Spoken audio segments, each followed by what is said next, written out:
Or, what to think. In order to sever all mental relations with disease, you must enter into mental relations with health, making the process positive, not negative, one of assumption, not of rejection. You are to receive or appropriate health rather than to reject and deny disease. Denying disease accomplishes next to nothing. It does little good to cast out the devil and leave the house vacant, for he will presently return with others worse than himself. When you enter into full and constant mental relations with health, you must of necessity cease all relationship with disease. The first step in the science of being well is, then, to enter into complete thought connection with health.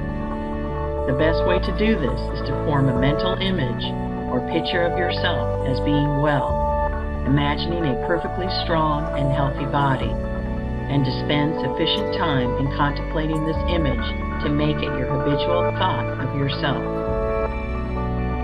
This is not so easy as it sounds. It necessitates the taking of considerable time for meditation, and not all persons have the imaging faculty well enough developed to form a distinct mental picture of themselves in a perfect or idolized body. It is much easier, as in the science of getting rich, to form a mental image of the things one wants to have. For we have seen these things, or their counterparts, and know how they look. We can picture them very easily from memory, but we have never seen ourselves in a perfect body, and a clear mental image is hard to form. It is not necessary or essential, however, to have a clear mental image of yourself as you wish to be. It is only essential to form a conception of perfect health and to relate yourself to it. This conception of health is not a mental picture of a particular thing. It is an understanding of health and carries with it the idea of perfect functioning in every part and organ. You may try to picture yourself as perfect in physique.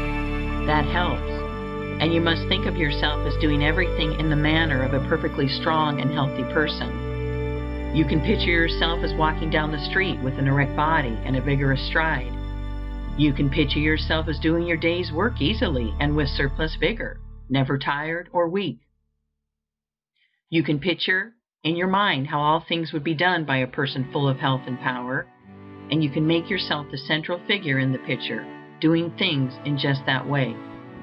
Never think of the ways in which weak or sickly people do things. Always think of the way strong people do things.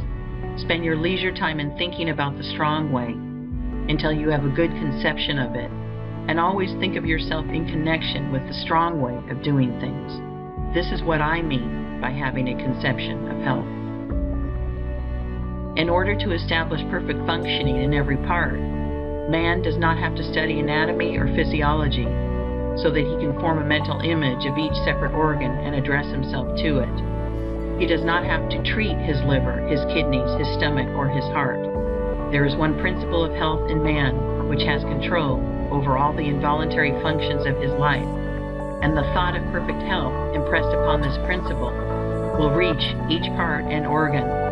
Man's liver is not controlled by a liver principle, his stomach by a digestive principle, and so on. The principle of health is one. The less you go into the detailed study of physiology, the better for you.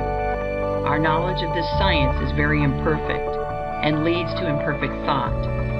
Imperfect thought causes imperfect functioning, which is disease. Let me illustrate. Until quite recently, physiology fixed 10 days as the extreme limit of man's endurance without food.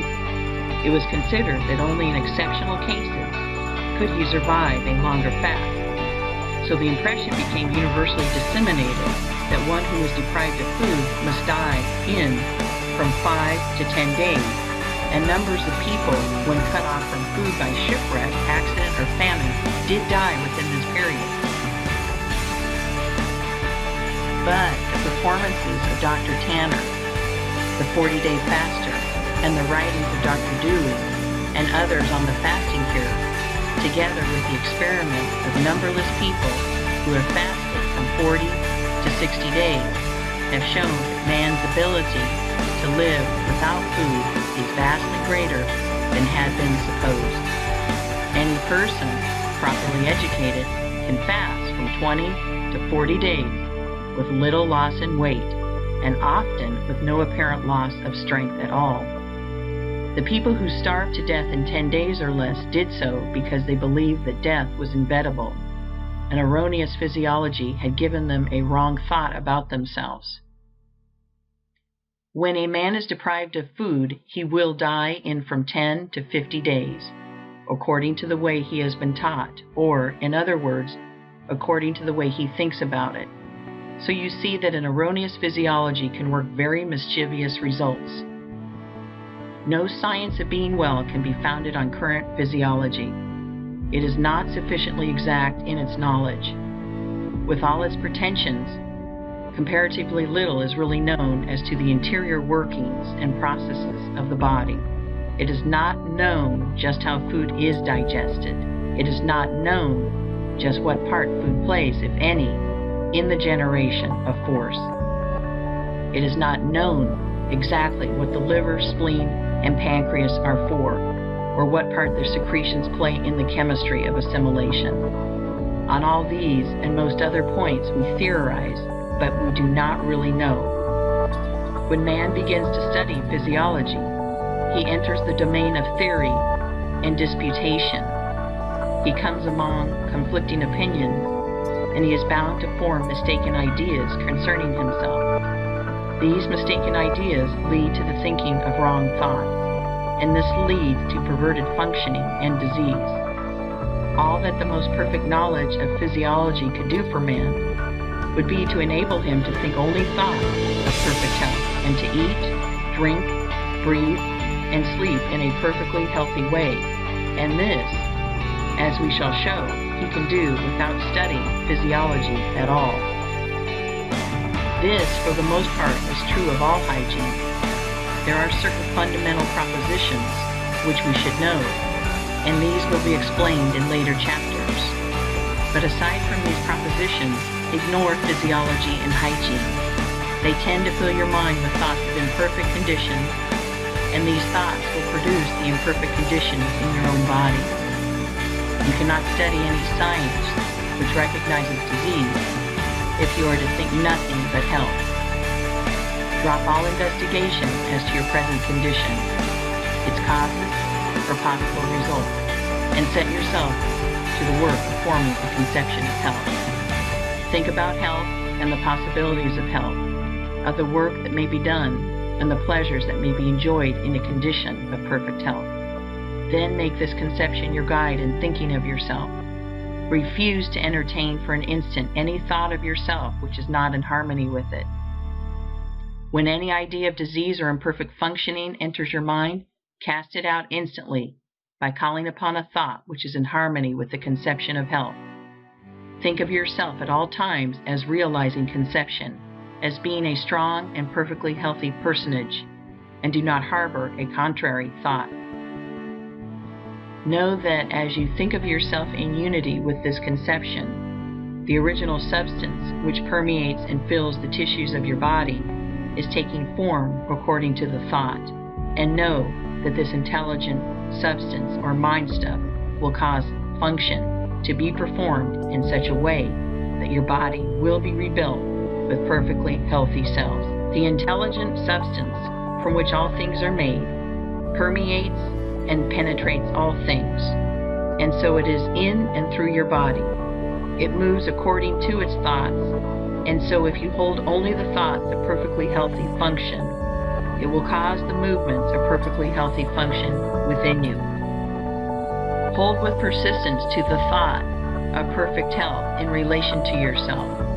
Do not permit yourself to think in any other way. Hold this thought with perfect faith that it is the fact, the truth. It is the truth so far as your mental body is concerned. You have a mind-body and a physical body. The mind-body takes form just as you think of yourself, and any thought which you hold continuously is made visible by the transformation of the physical body into its image. Implanting the thought of perfect functioning in the mind-body will, in due time, cause perfect functioning in the physical body. The transformation of the physical body into the image of the ideal held by the mind-body is not accomplished instantaneously. We cannot transfigure our physical body as well as Jesus did.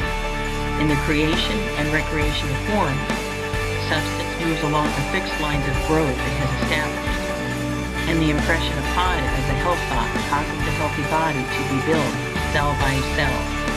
Holding only thoughts of perfect health will ultimately cause perfect functioning, and perfect functioning will, in due time, produce a perfectly healthy body. It may be as well to condense this chapter into a syllabus. Your physical body is permeated and fitted with an intelligent substance, which forms a body of mind stuff. This mind stuff controls the functioning of your physical body. A thought of disease or of imperfect function impressed upon the mind stuff causes disease or imperfect functioning in the physical body. If you are diseased, it is because wrong thoughts have made impressions on this mind stuff. These may have been either your own thoughts or those of your parents. We begin life with many subconscious impressions, both right and wrong. But the natural tendency of all mind is toward health. And if no thoughts are held in the conscious mind save those of health, all internal functioning will come to be performed in a perfectly healthy manner.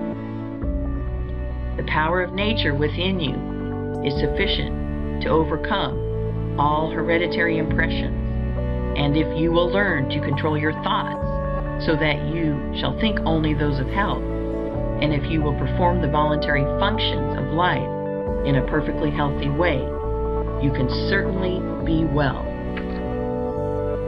End of Chapter 4. Recording by Jill